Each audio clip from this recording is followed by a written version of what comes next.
Hi எல்லோருக்கும் வணக்கம். இது லாஸ்ட் வீக் சண்டே எடுத்த வீடியோ தான். இந்த வீடியோவில் சண்டே சமையல் என்னோட ஒர்க் ரொட்டீன் தான் பார்க்க போகிறோம். இன்றைக்கி நாட்டுக்கோழி குழம்பு தான் வைக்க போகிறேன் சண்டே. அதுக்கு மசாலாவுக்கு இஞ்சி பூண்டு வெங்காயம் ரெடி பண்ணி வச்சுருக்கேன். இதோட மிளகு சீரகம் சேர்த்து அரைக்கணும். நாட்டுக்கோழி வேக நேரம்ன்றனால நான் குக்கரில் வேக வச்சுக்கிறேன். நாட்டுக்கோழி குழம்பு நாட்டுக்கோழி பெரட்டல் தான் இன்றைக்கி செய்ய போகிறேன். கறி நல்லா வெந்துருச்சு. இப்போ குழம்புக்கு தனியாக பெரட்டலுக்கு தனியாக எடுத்து வச்சுட்டேன். உங்கள் யாருக்கெல்லாம் நாட்டுக்கோழி குழம்பு பிடிக்குன்னு மறக்காமல் கமெண்ட் பண்ணுங்கள்.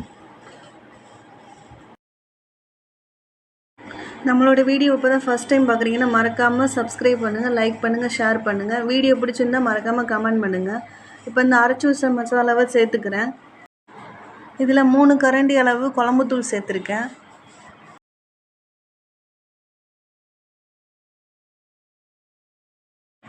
அடுத்து தேங்காயும் பெருஞ்சீரகமும் சேர்த்துருக்கேன். இதை நல்லா அரைச்சிட்டு குழம்புல சேர்த்துக்கலாம். இப்போ நல்லா கிளறி விட்டு குழம்பு கொதிக்கிற வரை மூடி வச்சிடலாம். இப்போ வெங்காயம் சீரகம் போட்டு தாளிச்சிட்டேன். இப்போ நம்மளோட நாட்டுக்கோழி குழம்பு ரெடி ஆயிடுச்சு. இது ரொம்ப சிம்பிளாக ஈஸியாக தான் இருக்கும். ட்ரை பண்ணி பாருங்கள். இந்த மாதிரி வெஞ்சனத்துக்கு நாட்டுக்கோழி பரட்டல் வச்சுட்டேன். அதுவும் ரெடி ஆயிடுச்சு. டேஸ்ட்டு ரெண்டுமே சூப்பராக வந்துருந்துச்சு.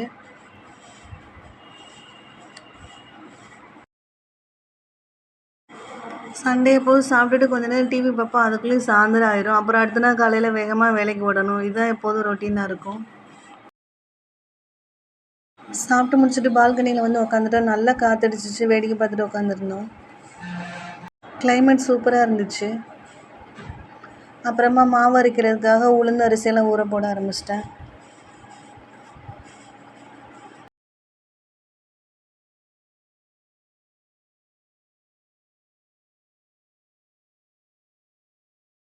வாஷிங் மிஷினில் துணி துவைக்கவும் போட்டுட்டேன்.